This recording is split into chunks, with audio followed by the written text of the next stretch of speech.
Hey everyone, welcome back to our channel Prime Learning.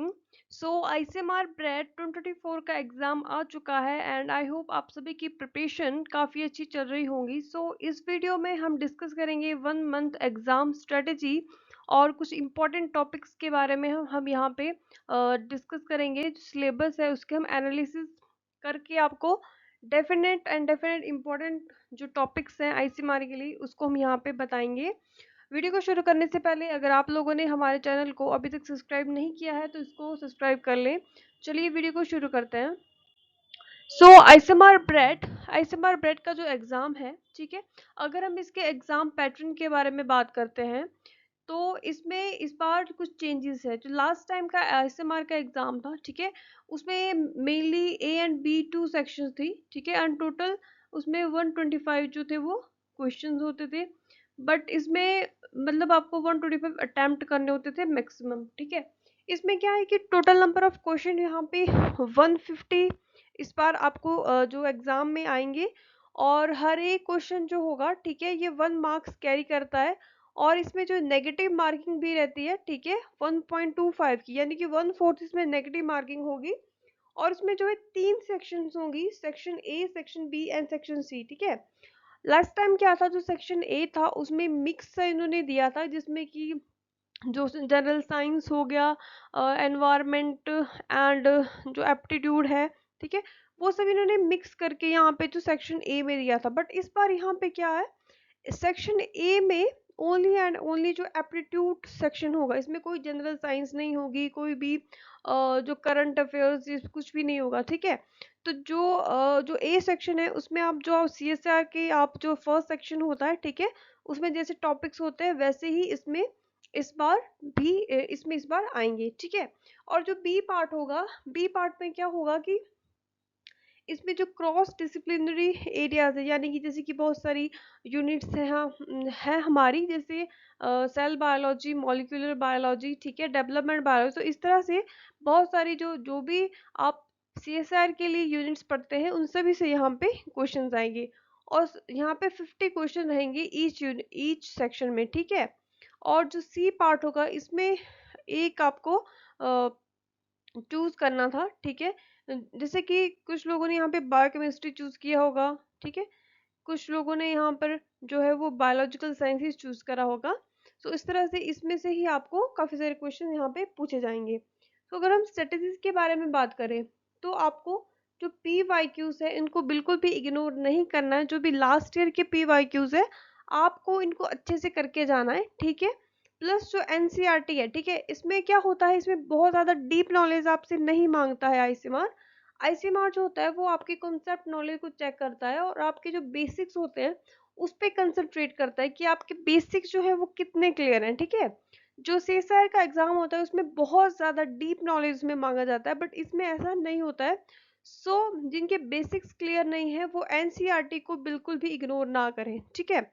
और अगर हम यहाँ पे इस वीडियो में हम कुछ मोस्ट इम्पॉर्टेंट टॉपिक्स के बारे में भी डिस्कस करेंगे, ठीक है, और स्ट्रेटेजीज के बारे में भी हम यहाँ पे डिस्कस करेंगे. चलिए, तो सबसे पहले हम बात करते हैं एप्टीट्यूड सेक्शन के बारे में, ठीक है. जो सेक्शन ए रहने वाला है इसमें एप्टीट्यूड आएगा और इसमें 50 क्वेश्चंस, ठीक है, 50 क्वेश्चंस आएंगे जिसमें कि अगर आपको सेफ स्कोर करना है तो आपको 30 क्वेश्चन, ठीक है, 30 क्वेश्चन तो आपको यहाँ पर अटेम्प्ट करने ही पड़ेंगे, ठीक है. उसके लिए देखिए कौन कौन से टॉपिक्स है यहाँ पे. रीडिंग कॉम्प्रिहेंशन, ठीक है, जो रीडिंग कॉम्प्रिहेंशन है ये सीएसआईआर में नहीं पूछा जाता है, ठीक है. जो आपके अनदर एग्जाम्स होते हैं जैसे कि सेट का एग्जाम हो गया, ठीक है, जैसे उसमें एक कॉम्प्रिहेंशन आता है, उसमें कुछ क्वेश्चन उसमें पूछे जाते हैं, उसी तरह से कॉम्प्रिहेंशन इसमें आ सकते हैं 1 और 2, ठीक है. तो आपको इसकी प्रैक्टिस करनी पड़ेगी. सेकंड यहाँ पे है रीजनिंग एबिलिटी, ठीक है. रीजनिंग एबिलिटी में बहुत सारे टॉपिक्स हैं जैसे कि आपको पता है कोडिंग डी कोडिंग, ठीक है, कोडिंग डी कोडिंग होता है, ठीक है, पजल्स हैं, ठीक है. जो भी टॉपिक आप सीएसआर के लिए पढ़ते हो वो यहाँ पे आपको सेम एज इट इज वैसे ही पूछे जाएंगे. मे बी क्वेश्चन का लेवल उतना हार्ड ना हो बट हाँ कॉन्सेप्ट यहाँ पे सेम रहने वाले हैं, ठीक है. जैसे डायरेक्शन हो गया, सेटिंग अरेंजमेंट हो गया, कैलेंडर, ठीक है, इन सब के बारे में यहाँ पे आपसे पूछा जाएगा. और साथ ही साथ यहाँ पे जैसे डाटा इंटरप्रिटेशन का टॉपिक हो गया, ठीक है, डाटा इंटरप्रिटेशन हो गया, और उसके बाद जो भी आपके जो वर्बल एंड नॉन वर्बल, जैसे कि जो पेपर फोल्डिंग एंड कटिंग होता है, क्यूब्स, टाइज, ठीक है, इस तरह के क्वेश्चंस हो गए।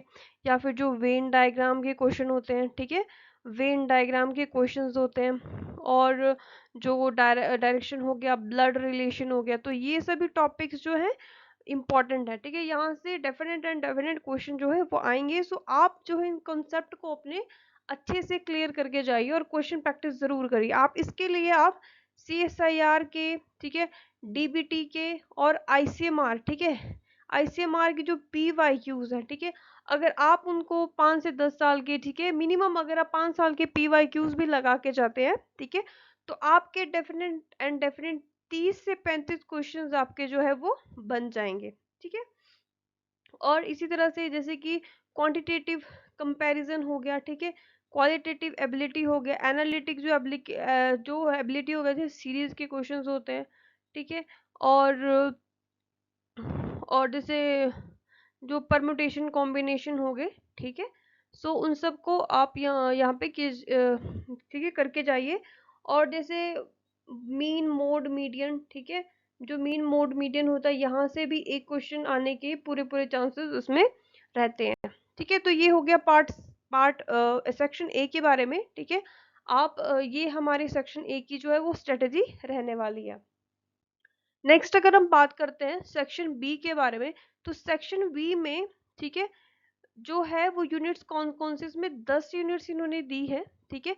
इसमें जो आपको मोस्ट इम्पोर्टेंट है, ठीक है, जो ये वाला जो इम्यूनोलॉजी और जो ये बैक्टीरियल फंगल, ठीक है, पैरासाइट के क्वेश्चंस हैं, ठीक है, ये बहुत इंपॉर्टेंट है, ठीक है। इनको डेफिनेट एंड डेफिनेट आप करके जाइए, ठीक है।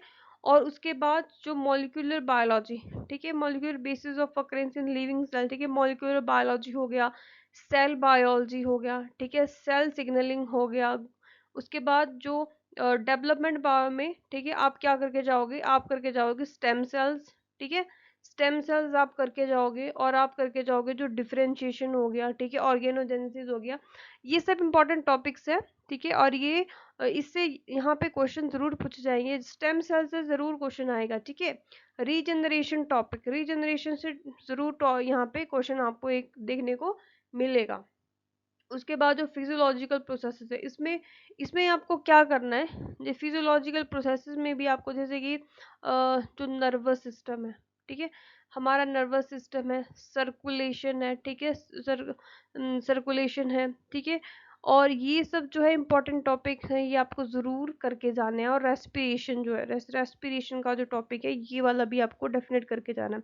उसके बाद जेनेटिक्स हो गया, ठीक है, जो मेंडल के प्रिंसिपल है, ठीक है, को डोमिनेंस क्या होता है, ठीक है, डोमिनेंस क्या होता है, इनकम्प्लीट डोमिनेंस क्या होता है, और जो जीनोमिक्स है, ठीक है, जो भी जो बायोटेक्नोलॉजी की बैकग्राउंड से नहीं है, ठीक है, इसमें आप जो कॉमन टॉपिक्स है वो करके जा सकते हैं जीनोमिक्स में, ठीक है, जीन्स के बारे में, ठीक है, सेंट्रल डॉगमा क्या होता है, ये सब चीजें आप यहाँ पे करके जाओगे। And origin of life and evolution भी यहाँ पे आपको करके जाना है, ठीक है, ये वाली यूनिट भी आपको करनी है, इवोल्यूशन। उसके बाद जो बायोटेक्निकल जो प्रोसेस है, टेक्निक्स हैं, ठीक है, वो भी आपको यहाँ पे करनी है। इसके बाद बायो सेफ्टी और बायो एथिक्स, ये चाहे तो आप मतलब इसमें कुछ इंपॉर्टेंट टॉपिक्स आप कर सकते हैं, या तो आप स्किप भी कर सकते हैं। बट अगर आपके जो यूनिट्स हैं प्रिपेयर हैं, ठीक है, अभी अभी CSIR नेट का एग्जाम हो, तो मोस्ट ऑफ बच्चों के जो है वो काफ़ी सारे यूनिट्स जो हैं वो ऑलरेडी प्रिपेयर्ड है। नेक्स्ट अगर हम बात करते हैं सेक्शन सी के बारे में, ठीक है, तो सेक्शन सी में मैं यहाँ पे बायोलॉजिकल साइंसेज का है, ठीक है, उसका सिलेबस यहाँ पे डिस्कस कर रही हूँ, ठीक है। तो फर्स्ट ऑफ ऑल इसमें भी इसको 3 सेक्शन में बांटा है, life sciences, human biology and botany. तो लाइफ साइंसेज है, उसमें आपको सबसे पहले यहाँ पे डेवलपमेंट बायो, ठीक है, डेवलपमेंट बायो बहुत इंपॉर्टेंट है, ठीक है। देखो जो ICMR है, ठीक है, उसमें 3 चीजें बहुत इंपॉर्टेंट है, एक डेब बायो, ठीक है, डेब बायो, दूसरा फिजियोलॉजी, ठीक है, और तीसरा इम्यूनोलॉजी, ठीक है, इम्यूनोलॉजी ये बहुत इंपॉर्टेंट है, ठीक है। जिन भी लोगों ने बायोलॉजिकल साइंसेस लिया है, तो इन 3 यूनिट्स को बिल्कुल भी इग्नोर ना करें, ठीक है। यहाँ से बहुत सारे क्वेश्चंस आपको देखने को मिलेंगे। डेब बायो होगा, ठीक है, फिजियोलॉजी हो गया, इम्यूनोलॉजी, ठीक है, एंड एंड ठीक है, जो रीजनरेशन है, रीजनरेटिव मेडिसिन है, ठीक है, ये भी आजकल हॉट टॉपिक है, ठीक है, रिसर्च में, ठीक है, ये हॉट टॉपिक है। ओके, पर्सनलाइज्ड मेडिसिन, ठीक है, मेडिसिन के बारे में आपको यहाँ पे पढ़ के जाना है। मैनेजमेंट ऑफ जेनेटिक डिसऑर्डर, जो भी जेनेटिक डिसऑर्डर्स हैं, ठीक है, रिसेसिव हैं, डोमिनेंट डिसऑर्डर्स हैं, जो भी आपके डिजीज हैं, उनको आपको यहाँ पे पढ़ के जाना है। और जो टेक्निक्स है ह्यूमन जेनेटिक्स में, उनको पढ़ना है। एंड एजिंग, ठीक है, एजिंग के बारे में, एजिंग भी काफी हॉट टॉपिक है, ठीक है, रिसर्च में, तो इसको भी आपको पढ़ के जाना है, ठीक है।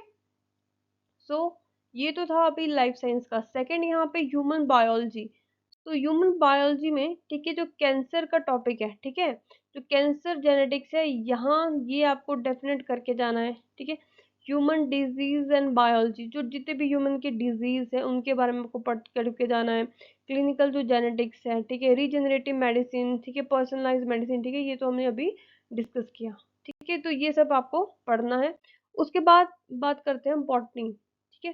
सो बॉटनी में आपको इम्पोर्टेंट है, ठीक है, फोटोसिंथेसिस एंड रेस्पिरेशन, ये तो आपने अभी सीएसआर में पढ़ा होगा, ठीक है। प्लांट हार्मोन्स के बारे में, सेकेंडरी मेटाबोलाइट्स हो गए, ठीक है, प्रिंसिपल एंड मेथड, ठीक है, टेक्सोनमी, टेक्सोनमी से यहाँ पे जो प्लांट की टेक्सोनमी है, यहाँ से डेफिनेट आपको क्वेश्चंस आएंगे, ठीक है। और इकोनॉमिक बॉटनी एंड इथनोबॉटनी, जो जो भी इकोनॉमिक बॉटनी है, ठीक है, जो भी मेडिसिनल प्लांट्स हो गए आपके, ठीक है, मेडिसिनल प्लांट्स हो गए आपके, जो ग्रेन्स हो गए, ठीक है, उनके बारे में यहाँ पे आपको पूछ सकते हैं, ठीक है। और जो स्ट्रेस फिजियोलॉजी हो गया, ठीक है, बायोटिक और ए बायोटिक स्ट्रेस हो गया, तो यहाँ से भी आपको श्योर शॉर्ट क्वेश्चंस आएंगे, ठीक है। नेक्स्ट है इकोसिस्टम या इकोलॉजी, ठीक है, इकोलॉजी से भी आपको ये वाली यूनिट्स भी आपको अच्छे से प्रिपेयर करके जाना है। इसमें से काफ़ी सारी यूनिट्स जो हैं वो आपकी ऑलरेडी प्रिपेयर्ड हैं, ठीक है।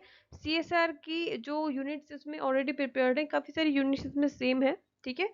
सो जिन्होंने इम्यूनोलॉजी भी सीएसआर में प्रिपेयर किया था, सो उनके लिए तो बिल्कुल भी मुश्किल नहीं है। बाकी जिन्होंने नहीं करा था, ठीक है, अभी भी उनके पास टाइम है, 1 मंथ का ऑलमोस्ट, ठीक है, तो अच्छे से प्रिपेयर कर सकते हैं और एग्ज़ाम क्रैक कर सकते हैं। अगर हम बात करते हैं कि इसमें कट ऑफ, ठीक है, कट ऑफ कितनी जा सकती है। सो कट ऑफ देखो, लास्ट टाइम 125 टोटल मार्क्स थे। सो आई थिंक 75 to 80, ठीक है, यहाँ तक जो है 70, यहाँ तक जो आपकी कट ऑफ गई थी, ठीक है। अगर यहाँ पे एग्जाम 150 मार्क्स का है, तो अगर आप 95 to 105, ठीक है, अब आप 100, ठीक है, अगर आप 100 मार्क्स यहाँ पे लेके आते हो, तो ये आपके लिए एक सेफ स्कोर है, ठीक है। कट ऑफ जो है वो 90 तक जा सकती है, 95 तक जा सकती है। अगर हम 100 तो बोले कि 110, ठीक है, अगर आप इतने मार्क्स जो है वो सिक्योर कर लेते हैं, तो डेफिनेट जो है वो आपका एग्जाम जो है वो निकल जाएगा। अब इसमें हम देखो, अगर आप ए सेक्शन में, ठीक है, अगर आप नेगेटिव मार्किंग नहीं करते हो, ठीक है, ए सेक्शन में अगर नेगेटिव मार्किंग आप नहीं करते हो, तो अगर इसमें से आप 30 क्वेश्चन अटेम्प्ट करते हो, ठीक है, 30 क्वेश्चन यहाँ पे, और 35 क्वेश्चन मिनिमम हम यहाँ पे लेके चल रहे हैं, 35 to 35 क्वेश्चन यहाँ पे करते हो बिना किसी नेगेटिव मार्किंग के, ठीक है, तो ये आपके यहाँ पे बन जाते हैं 70 मार्क्स, ठीक है। यहाँ पे आपके 70 मार्क्स ये हो जाते हैं, और अगर आपने ए पार्ट में 30 क्वेश्चन आप अगर आपने कर लिए, तो यहाँ पे आपके 30 अगर हम ऐड करेंगे, तो आपके 100 मार्क्स यहाँ पे बन जाते हैं, ठीक है। तो इतने मार्क्स जो हैं वो काफ़ी हैं आपको, जो आईसीएमआर ब्रेड का एग्जाम है उसको क्वालिफाई करने के लिए, ये आपको एक सेफ स्कोर रहेगा, ठीक है। मिनिमम इतने आप जो है स्कोर आप कर सकते हो, ठीक है, बहुत इजीली आप स्कोर कर सकते हो। आईसीएमआर के एग्जाम में जो है वो बहुत डीप नॉलेज नहीं आता है, ठीक है, मतलब आप कह सकते हो कि वाइड आता है बट डीप नहीं आता है, ठीक है, और थोड़ा बेसिक्स ही आता है, ठीक है। सो ये हमारी जो है स्ट्रेटेजी रहने वाली है 1 मंथ के लिए। ऑलराइट, अगर आपको वीडियो अच्छी लगे तो वीडियो को लाइक कीजिए, शेयर कीजिए और हमारे चैनल को सब्सक्राइब जरूर कीजिए। Thank you so much all.